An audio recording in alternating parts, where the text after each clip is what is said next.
সুপ্রিয় দর্শক, আসসালামু আলাইকুম। আপনাদের সবাইকে স্বাগত জানাচ্ছি এখনকার আলোচনায়। আপনাদের সঙ্গে আছি আমি সিরাজুল ইসলাম। দর্শক, খুবই গুরুত্বপূর্ণ খবর আছে, ব্রেকিং নিউজ। সৌদি আরবের আকাশসীমায় অবরোধ আরোপ করেছে ইয়েমেনের হুতি সমর্থিত সরকার। বলেছে আন্তর্জাতিক কোনো বিমান যেন সৌদি আরবের আকাশসীমায় চলাচল না করে। এদিকে হরমুজ প্রণালীতে নিয়ন্ত্রণ ধরে রাখার জন্য প্রয়োজনীয় আইন প্রণয়ন করার আহ্বান জানিয়েছে ইরানের জাতীয় সংসদ। একই সাথে ইরানের সামরিক বাহিনী বলেছে যুদ্ধ করে আমেরিকা হরমুজ প্রণালী খুলতে পারবে না। এর মাঝে আন্তর্জাতিক বাজারে তেলের দাম আকাশচুম্বী। আবার এক মাসের ভেতরে এখন সর্বোচ্চ পর্যায়ে আন্তর্জাতিক বাজারে তেলের দাম।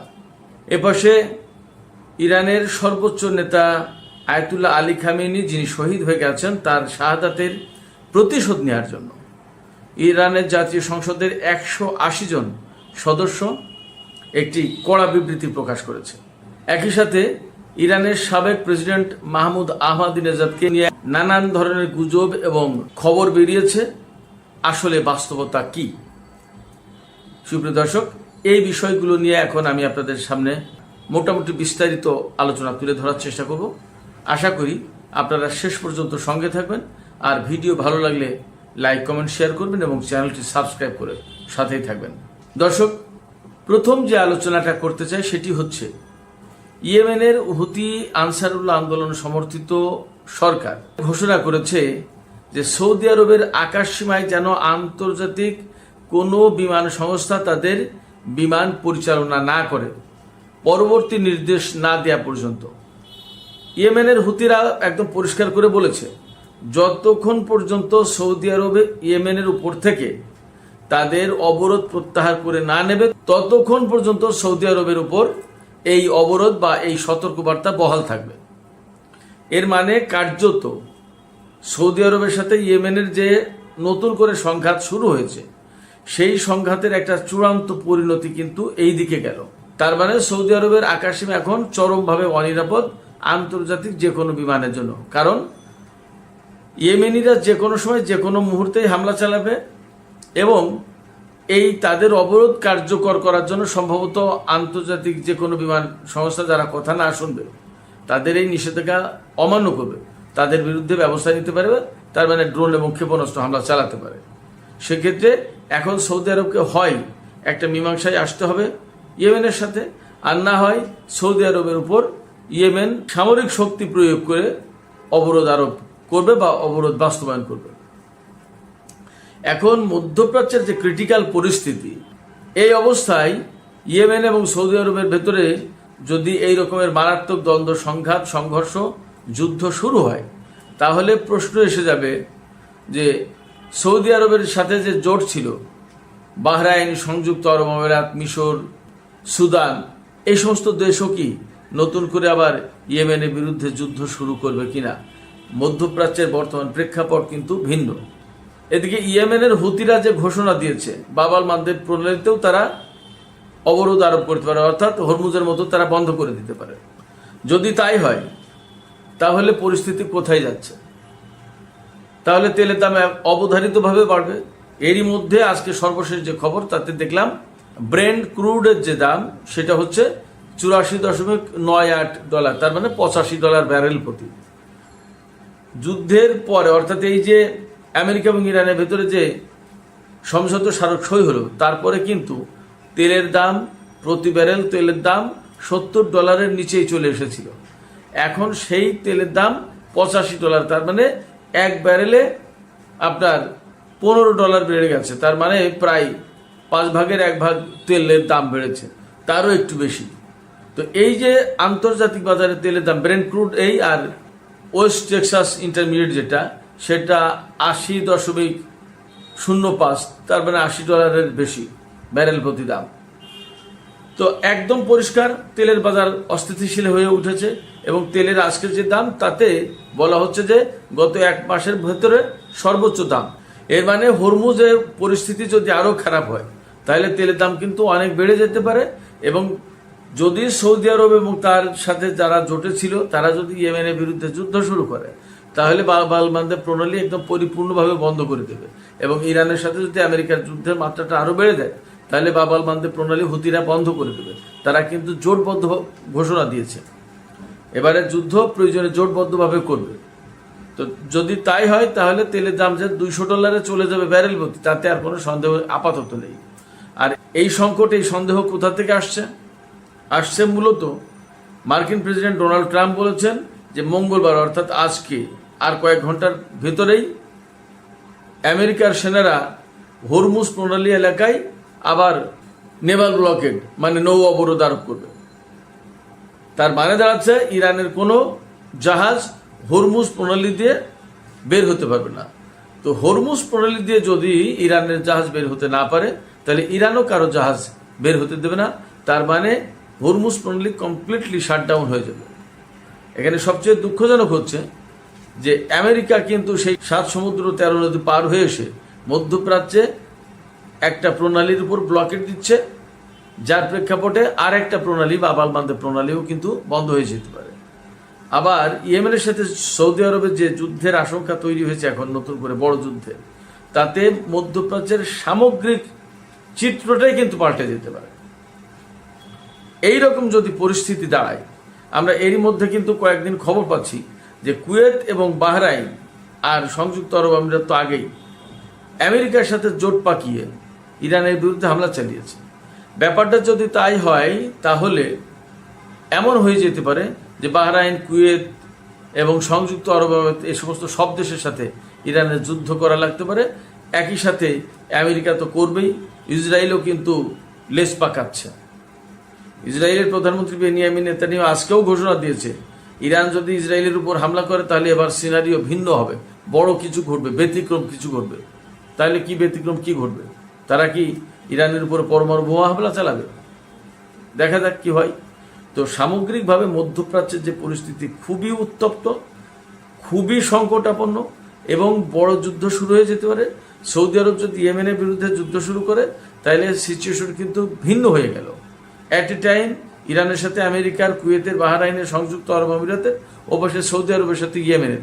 তখন ইরাক, সিরিয়ার যোদ্ধারা কি করে, লেবানন কি করে, কি পরিস্থিতি দাঁড়ায়, মারাত্মক রকমের অনিশ্চিত অবস্থা তৈরি হচ্ছে। এইরকম একটা সিচুয়েশনে তেলের দাম সত্যি আকাশচুম্বী হবে। গত যে যুদ্ধটা গেল 40 দিনে, সেই যুদ্ধের চেয়ে মারাত্মক অবস্থা তৈরি হবে, এতে কোনো সন্দেহ নেই। এই অবস্থায় প্রত্যেকটা দেশকে, বিশেষ করে বাংলাদেশের মতো দেশগুলোকে খুবই সতর্ক থাকতে হবে এবং দ্রুত তেলের মজুদ গড়ে তোলা দরকার। তা না হলে খুব বিপদে পড়ে যাওয়ার আশঙ্কা রয়েছে। ইরান কিন্তু পরিষ্কার করে বলেছে আমেরিকা যুদ্ধ করে কোনো মতেই হরমুজ প্রণালী খুলতে পারবে না। তার মানে ইরান এই হরমুজ প্রণালীর কন্ট্রোল ধরে রাখার জন্য যা খুশি মানে যা প্রয়োজন তাই করবে। এবং এই ব্যাপারে ইরানের জাতীয় সংসদে কিন্তু আইন পাশের কথাবার্তা চলছে। আইন পাশ যদি হয় এবং হরমুজ প্রণালী কন্ট্রোলের ব্যাপারে যে কমিটি হয়েছে, সেই কমিটিকে যদি দায়িত্ব দিয়ে দেয় সংসদ, তাহলে সেই কমিটি কিন্তু ওই দায়িত্ব পালন করতে বাধ্য। কারণ ইরানের সংসদে আইন পাশ হলে সেই আইন মানতে তো বাধ্য। এদিকে ইরানের পক্ষ থেকে ইরানের জাতীয় সংসদের 180 জন সদস্য, তার মানে ম্যাক্সিমাম সদস্য একটা বিপ্লবী বিবৃতি প্রকাশ করেছে, মানে খুব কড়া বিবৃতি। এই কড়া বিবৃতিতে অঙ্গীকার ব্যক্ত করা হয়েছে যে তাদের সর্বোচ্চ নেতা শহীদ আয়াতুল্লাহ আলী খামেনি, তাকে যে হত্যা করা হয়েছে, তার এই হত্যার বা তার এই শাহাদাতের বদলা নেওয়ার অঙ্গীকার ব্যক্ত করেছেন এই 180 জন সংসদ সদস্য। তারা বলেছেন এই প্রতিশোধের পথ অব্যাহত থাকবে এবং আমরা অঙ্গীকার করছি যে প্রতিশোধের পথ থেকে আমরা সরে আসবো না এবং ইরানের সামরিক বাহিনী, জনগণ, ইরানের সংসদ তারা এই প্রতিশোধ নেওয়ার জন্য কার্যকর পদক্ষেপ নেবে। সেক্ষেত্রে একথা বলার যথেষ্ট সুযোগ আছে বা কারণ আছে যে ইরান কোনো মতেই তাদের সর্বোচ্চ নেতার শাহাদাতের যে প্রতিশোধ বা বদলা, সেই জায়গা থেকে সরে আসবে না। তার মানে আমেরিকার সাথে ইরানের যুদ্ধ বা সংঘাত খুব সহজে শেষ হয়ে যাচ্ছে, এটা ভাবার কোনো কারণ নেই। আজকে জাতীয় সংসদে যে ঘোষণা প্রকাশ করা হয়েছে, বিবৃতি প্রকাশ করেছেন 180 জন সদস্য, তার আগে আমি দুপুরে ভিডিওতে বলেছিলাম ইরানের বিশেষজ্ঞ পরিষদ সেই পরিষদ সর্বোচ্চ নেতার হত্যার প্রতিশোধ এবং বিচারের দৃঢ় অঙ্গীকার ব্যক্ত করেছে এবং সমর্থন ব্যক্ত করেছে। তার মানে ইরানের সব পর্যায় থেকে এই ব্যাপারে পরিষ্কার বক্তব্য আসছে এবং ইরানি জাতি বা ইরানি সামরিক বাহিনী সম্ভবত যারা ইরানের সর্বোচ্চ নেতাকে হত্যা করেছে তাদেরকে ছাড়বে না, তার জন্য যাই হোক না কেন। এই ব্যাপারে সুস্পষ্ট অবস্থান পরিষ্কার করার জন্য ইরানের শীর্ষ 3 প্রধানের প্রতি আহ্বান জানানো হয়েছে। শীর্ষ 3 প্রধান বলতে প্রেসিডেন্ট, বিচার বিভাগের প্রধান এবং জাতীয় সংসদের প্রধান, তার মানে স্পিকার, এবং সবাই সর্বোচ্চ নেতার বিচারের কথা বলছেন। এপাশে জাতীয় সংসদের পক্ষ থেকে আরেকটা আহ্বান জানানো হয়েছে। আমেরিকার প্রেসিডেন্ট যেহেতু ঘোষণা করেছেন যে ডিল ইজ ওভার, অর্থাৎ চুক্তি শেষ হয়ে গেছে, ভেঙে গেছে, তাহলে ইরানের কোনো মতে এখন আর এই চুক্তি নিয়ে বসে থাকার কোনো সুযোগ নেই। এটা মান সম্মানের ব্যাপার যেমন, তেমনি আমেরিকা যখন ঘোষণা করছে যে এই চুক্তি বহাল নেই, তখন ইরান আর কোনো মতে বলতে পারে না এই চুক্তি বহাল আছে বা এই চুক্তি নিয়ে নতুন করে আমেরিকার সাথে আলোচনা হতে পারে। ফলে এই ব্যাপারে দ্রুতই সরকারকে সিদ্ধান্ত নেওয়ার আহ্বান জানিয়েছেন এই সমস্ত সংসদ সদস্য। যাই হোক, এপাশে আরেকটি বিষয় হচ্ছে ইরানের সাবেক প্রেসিডেন্ট মাহমুদ আহমাদিনেজাদ, তিনি ইসরায়েল এবং পশ্চিমা বিরোধী বা আমেরিকা বিরোধী ব্যক্তি হিসেবে ব্যাপক খ্যাতি অর্জন করেছিলেন। তিনি একেবারে খ্যাত পশ্চিমা বিরোধী বলে, সাম্রাজ্যবাদ বিরোধী বলে, ইসরায়েল বিরোধী বলে। তিনি 2005 সালে ক্ষমতায় আসার পর ঘোষণা দিয়েছিলেন ইসরায়েলকে পৃথিবীর মানচিত্র থেকে মুছে দেওয়া হবে। তাকে নিয়ে এর আগে বিবিসি রিপোর্ট করেছিল, এখন নিউ ইয়র্ক টাইমস গতকাল রিপোর্ট করেছে যে এই আহমাদিনেজাদ ইসরায়েলের সাবেক মোসাদের প্রধান ডেভিড বার্নিয়ার সাথে হাঙ্গেরিতে দেখা করেছিলেন এবং নানাভাবে তিনি ইসরায়েলের সাথে যোগাযোগ করেছেন এবং ইসরায়েল আর আমেরিকা তাকে ইরানের ক্ষমতায় বসাতে চেয়েছিল। অর্থাৎ ইসরায়েল আমেরিকার সাথে মাহমুদ আহমাদিনেজাদ হাত মিলিয়ে ইরানের শাসন ব্যবস্থায় বা ক্ষমতায় আসতে চেয়েছেন, এইরকম একটা রিপোর্ট প্রকাশ করেছে নিউ ইয়র্ক টাইমস। এই ব্যাপারে মাহমুদ আহমাদিনেজাদের দপ্তর থেকে আজকে পরিষ্কার করে বলা হয়েছে এটা হলিউডের কল্পকাহিনী, সিনেমার মতো গল্প, এছাড়া আর কিছু না, বাস্তবতা তো নেই।